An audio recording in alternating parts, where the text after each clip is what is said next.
मरकजी वजीर ममलिकत बराए दाखिला बंडी संजय के बेटे के खिलाफ पोक्सो केस दर्ज होने की खबरें आई हैं। मालूमात के मुताबिक बंडी संजय के बेटे बंडी भगदीरत ने एक 17 साल लड़की को शराब पिलाकर ज्यादती की, जिसके खिलाफ पेट बशीराबाद में मुकदमा दर्ज किया गया।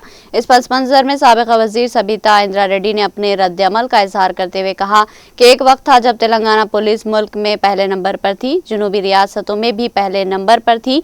ऐसी पुलिस आज इस मुल्क में पीछे हटने वाली रियासतों में तेलंगाना का शुमार हो रहा है तो दुख होता है, तशवीश भी नजर आती है। तेलंगाना भवन में मीडिया से बात करते हुए सबीता इंदिरा रेड्डी ने कहा कि हुकूमतें बदलती है, इसके साथ तरजीहात भी बदलती है, लेकिन बुनियादी जिम्मेदारी अमन व अमान को नजरअंदाज करे तो रियासत खुद जवाल का शिकार हो जाती है। ये कहने के लिए 2.5 साल मिसाल काफी है।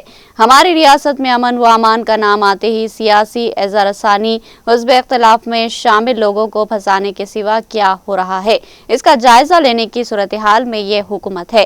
तेलंगाना का असूल महज कोई जोग्राफियाई कामयाबी नहीं थी, पुरअमन माहौल होना चाहिए, सरमायाकारी की रेल पेल होनी चाहिए, रियासत के तमाम नौजवानों को रोजगार मिले, इसी सोच के साथ हमने ये रियासत हासिल की। उन्होंने कहा कि रियासत में वजीर दाखिला नहीं है, रियासत में अमन अमान की हिफाजत करने वाली हुकूमत से अपील कर रही हूँ।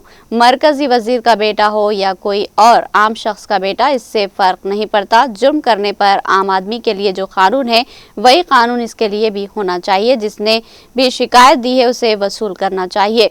पोक्सो केस बिल्कुल दर्ज होना चाहिए, क्योंकि रिपोर्ट के मुताबिक मैंने सुना है कि वो लड़की 17 साल की है, इसलिए जरूर दर्ज होना चाहिए, मुकदमा दर्ज होना चाहिए, कानूनी कार्रवाई होनी चाहिए।